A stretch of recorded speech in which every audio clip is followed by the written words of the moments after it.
계속해서 대구 경북 소식 전해드리겠습니다. 오늘 아침 대구와 경북 지역은 북쪽을 지나는 기압골의 영향으로 구름이 많이 낀 날씨를 보이고 있습니다. 아침 최저 기온은 대구 영상 2.8도, 경북은 봉화 영하 4.1, 안동 영하 1.1, 구미 영하 0.9, 포항 영상 2.7도 등으로 어제보다 기온이 다소 올랐습니다. 낮 최고 기온은 대구 8도 등 4도에서 8도의 분포로 어제와 비슷하겠습니다.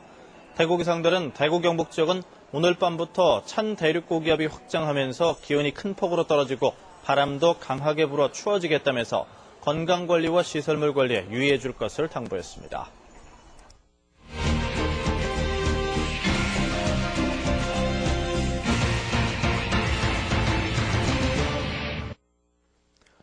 대구문화방송이 마련한 송년 기획뉴스. 오늘은 전국에서 가장 뜨겁게 달아올랐던 대구의 아파트 시장을 결산하고 내년 주택 시장을 전망해봅니다.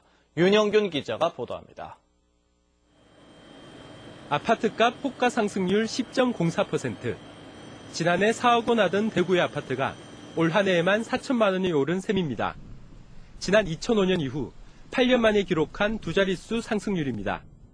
전국적으로는 아파트값이 떨어졌지만 대구는 6대 광역시 평균보다 5배, 대구를 제외하고 가장 많이 오른 광주보다는 3배가 더 올랐습니다.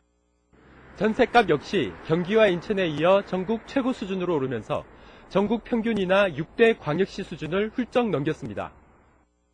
정부의 부동산 대책이 잇따라 쏟아지면서 이른바 불의 기름을 부었다는 표현이 나올 정도로 갈수록 가파르게 올랐습니다. 실제적으로 가장 많이 수요로 하는 24평형대 중소형의 신규 공급이 거의 없는 상태에서 대기 수요자, 잠재 수요자들이 전부 다 실주주 시장의 매수 수요로 전환이 됨으로써 분양시장 역시 달아올랐습니다. 올 한 해 2만 1,000세대가 분양돼 지난 2005년 이후 8년 만에 2만 세대를 넘겼습니다. 공급이 원래 많이 됐기 때문에 한 2만 세대 정도 공급이 됐기 때문에 계속 공급이 누적이 된다면 시장이 아무래도 조정이라든지 조금 그런 불균형이 오지도 않을까 염려가 되는 부분이 있습니다.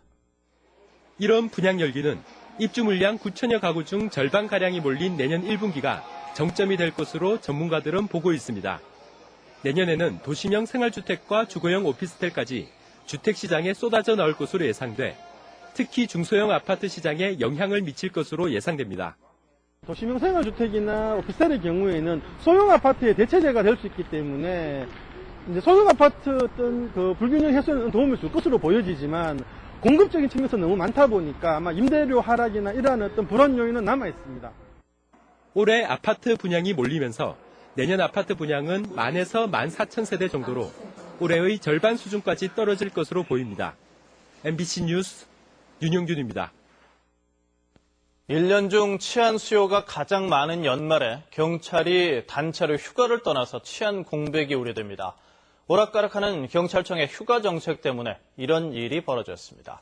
장미쁨 기자가 취재했습니다. 각종 범죄가 급증하는 연말연시. 그래서 매년 이맘때면 순찰과 검문 검색 강화 등 특별 방범 활동이 이뤄집니다. 당연히 인력이 가장 많이 필요하지만 정작 경찰들은 휴가를 떠났습니다. 12월 들어 휴가자가 집중되면서 포항의 경우 지구대 방범 인력의 최대 20%가 휴가 중입니다. 이 같은 현상은 지난 11일 경찰청이 갑자기 발표한 연가 보상 제한 지침 때문입니다. 전국 경찰서에 휴가를 열흘만 보상해주겠다고 공문을 내려보낸 겁니다. 휴가를 많이 가. 왜냐하면은 휴가비를 갖다 안 가면 보상을 해주는데 국가의 자금이 너무 산해서 그런지 휴가를 갖다가 10일치밖에 보상을 안 해줘요. 그러니까 안 해주니까 남은 휴가 많잖아. 경찰청은 휴가비 미보상 방침을 여러 차례 예고했다며 문제 없다는 입장입니다. 연초부터 우리가 연가 보상비는 원래 이제 연가를 많이 가라. 그 기간까지는 다 보상을 못 해준다. 그런 부분이 있었고. 하지만 일선 경찰들은 경찰청에서 연가 보상비 제한 방침을 수년 전부터 언급했지만 한 번도 실행한 적은 없었다며 황당하다는 반응입니다. 원래 좀 연초에 가라. 왜 캔디도 직원들이 설마 또 보상 안 해주겠나 했더니 갈피를 못 잡는 경찰청의 휴가 정책 탓에 연말 치안 공백이 우려됩니다. MBC 뉴스 장미쁨입니다. 대구 3공단과 서대구 공단 같은 노후 도심공단을 새롭게 만드는 사업이 더 쉽게 됐습니다. 새누리당 김상훈, 이종진 의원 등이 발의한 산업입지 및 개발에 관한 법률이 최근 국회 본회의를 통과함에 따라 토지 소유자는 수용 보상과 환지 보상 중 원하는 보상 방식을 선택할 수 있게 되고 사업 시행자의 부담도 줄어서 산업단지 재생 사업이 쉬워집니다. 또 산업시설 용지 비율 기준을 50에서 40%로 완화해 교육, 연구, 문화시설의 기능을 함께 수행할 수 있게 됐습니다.